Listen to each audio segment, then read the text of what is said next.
चला जा जाने के नहीं मैं कितनी भी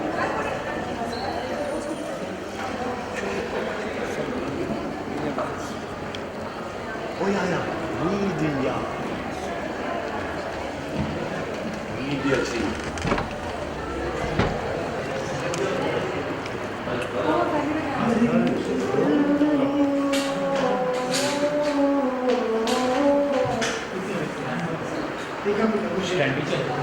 आगे आगे करेंगे ना तो सक्सेस आनी ही आनी है, आपको आनी ही आनी है। लेकिन अगर आप सक्सेस की तरफ जाओगे ना तो it's a hit and miss, वो होगा नहीं होगा उसका कोई भरोसा नहीं। लेकिन अगर आप काम अच्छा करोगे ना, दिल से करोगे और अपनी पूरी जी और जान से और पैशनेटली करोगे, रूह ले आओगे उस काम में, तो definitely you will find success. तो I always say work towards excellence, success will follow. Sir क्या विजडम बोर्ड जो आपकी इंस्टीट्यूट है वो सभी रिसोर्सेज से हेल्प कर रही है स्टूडेंट को एक फ्यूचर में सिक्योर जॉब प्रोवाइड करने के लिए, एक फ्यूचर करियर, एक सिक्योर करियर बनाने के लिए?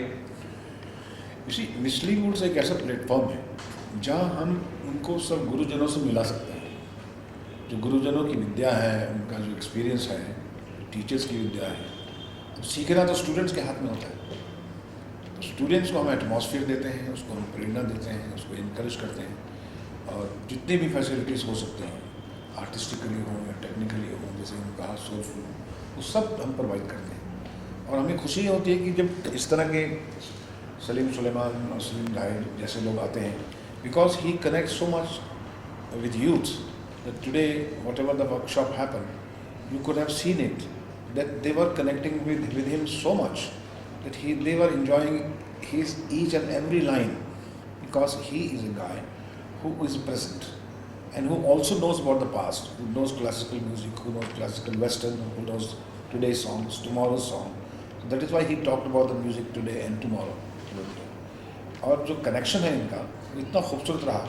तो आप ये शो नहीं था कि सलीम सलीमान का शो है, ये एक वर्कशॉप थी जिसमें स्टूडेंट्स को एक इनवैल्यूएबल आई थिंक एक टीचिंग मिली है और सीखने को मिला है जो उनको ज़िंदगी में कभी नहीं मिलेगा।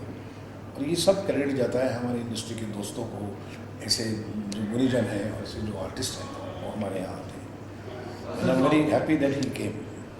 सर सॉन्ग के बारे में बताना चाहेंगे, मतलब जो पिछले पहले सॉन्ग्स जो हुआ करते थे काफ़ी ड्रामेटिक हुआ, काफ़ी टची हुआ करते, लेकिन आज के जो सॉन्ग्स की बात करें तो काफ़ी बहुत सारे सॉन्ग्स हैं, बहुत सारे अच्छे आर्टिस्ट हैं, लेकिन फिर भी वो जो आशा जी, लता मंगेशकर के टाइम में जो सॉन्ग्स थे उतने उस कंपेरेबल नहीं हो पा रहे।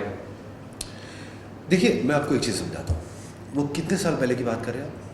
40 साल पहले। हाँ, अब आज के जो गाने हैं वो आपको क्या पता कि वो 10-15 साल के बाद चलेंगे या ना चलेंगे। आज के जो गाने हैं ना, जो आप शायद कहेंगे कि अरे बहुत ऐसे बहुत मामूली से गाने बन रहे हैं, वो बात नहीं है, वो रूह नहीं है, वो टच नहीं है। लेकिन इसकी वैल्यू आपको 15 साल बाद पता लगेगी। हमने जो गाने 10 साल पहले बनाए थे, जैसे चकदे हैं या आशाएं हैं या ये हौसला है, आज तक वो गाने बज रहे हैं। तो आज उसकी तारीफ हो रही है, आज उसकी वो हो रही है कि हमारे जो आज के गाने हैं वो शायद लोगों को नहीं, वो लोग नहीं जानते, बट 5 साल बाद 7 साल बाद उसकी तारीफ होगी, उसकी अहमियत पता लगेगी लोगों को। तो ये हमेशा होता है। जब 1980s में 1960s की बात चल रही थी, 2000 में 1980s की बात चल रही बिल्कुल सही, 2016 में 2000 की तारीफ हो रही है। तो यही होता है, जो गाने अमर हैं, जो गाने टाइमलेस हैं, जो गाने बहुत ही उसमें दर्द है, उसमें रूह है, वो हमेशा चलेंगे। लेकिन वो आज रिकग्नाइज नहीं होंगे, वो 10 साल बाद, क्योंकि तुम ही हो, अब तुम ही हो, ये गाना जो है वो आज भी बज रहा है। ये 3 साल पहले आशिकी 2 का गाना है, और वो मैं आपको लिख के कह सकता हूँ कि ये 10 साल बाद भी गाना ये लोग सुनेंगे इसको। तो ऐसा नहीं है कि आज के गाने में वो दर्द नहीं है, वो पैशन नहीं है, वो इसकी अहमियत जो है, इसकी वैल्यू है, वो आपको 10-15 साल बाद ही पता लगेगा। Thank you. एक सवाल और है, सॉरी सर, मेरा एक सवाल और ये है कि म्यूजिक एक ऐसा प्लेटफॉर्म है जहाँ आवाज़ की वजह से लोग जाने जाते हैं, जी। लेकिन कहीं ना कहीं कुछ कुछ लोगों में टकराव भी हो जाता हाँ। है प्लेटफॉर्म को लेकर, तो इसमें क्या टेक होना चाहिए?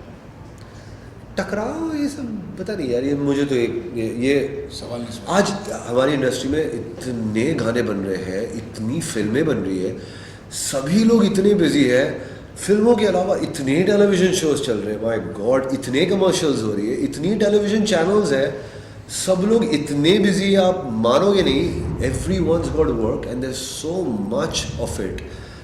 मुंबई शहर में जिसकी आबादी कुछ आई डोंट नो 17-18 मिलियन थी एक ज़माने में, वो 23 मिलियन हो गई, 24 मिलियन हो गई, और कहीं ना कहीं हद तक ये फिल्म इंडस्ट्री का ही इसमें योगदान है, बिकॉज फिल्म इंडस्ट्री और टेलीविजन इंडस्ट्री अपनी इतनी बूम हो रही है, इतना काम हो रहा है, लोगों का टकराव की बात ही नहीं होती, this nobody has time, everyone's working day and night. नहीं सर, मैं आपको बताना चाहूँगी कि पिछले टाइम कुछ जी। ऐसा है कि जब लोग खुले में भी बातें करते हैं कि नहीं, एक दूसरे के साथ टकराव करते हैं, मिसाल के तौर पे जब एक जैसे मैं खुले तौर पे तो नहीं कहना चाहूँगी, बोल दीजिए ना, अभी इतना आप कह रही हो तो मुझे तो पता ही नहीं है इसके बारे में, आप बोल दीजिए।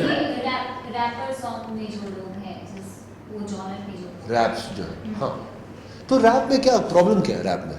वो एक अपना जॉनर है, उसमें क्या है? वो तो अभी कव्वाली है, रैप हाँ। है, आप इसमें मतलब सर आप क्या कहना चाहेंगे, जैसे होड़ सी लगी हुई है एक जॉनर में जो गाने गाए जा रहे हैं, लोग तो पसंद आपको कर रहे हैं। क्या लगता है कि कोई किसी को रिप्लेस कर सकता है? रिप्लेस, अभी देखिए ये जो स्टाइल है ना, ये रैप का जो स्टाइल है, वो it's a genre by itself, उसकी अपनी एक बुनियाद है, अपनी उसकी एक पहचान है, और जैसे हॉलीवुड में भी, अमेरिका में भी जो है, वहाँ पे पॉप रॉक गाने बनते हैं, वहाँ पे रैप सॉन्ग्स बनते हैं, वैसे यहाँ पे भी जो है rap it's giving the power to the people. कुछ लोग रैप पसंद करते हैं क्योंकि उसमें जो उसका एक एटीट्यूड है, जो रैपर एक अपने पेन, अपने स्ट्रगल्स के थ्रू कुछ कहना चाहता है, अपने रैप के थ्रू वो अपने प्रॉब्लम्स के बारे में कहता है, अपने लाइफस्टाइल के बारे में कहता है, लोग उसको पसंद करते हैं। एक लड़की की ब्यूटी के बारे में कहते हैं, तेरा ब्राउन रंग है, ये है, वो है, जो भी है, so that's a different style, it's a different element. हाँ, वो मैं ये सिर्फ कह सकता हूँ कि म्यूज़िक, टाइमलेस म्यूज़िक जो है वो हमेशा टाइमलेस रहेगा। क्लासिकल म्यूज़िक जैसे है, तब से चलते आ रहा है, I don't know 1700 1800 western classical music is like 1400 15 century से चलते आ रहा है। आज भी क्लासिकल म्यूज़िक के कॉन्सर्ट्स उतनी ही पावर पैक जाते जितने तब होते थे, आज भी वो कायम है।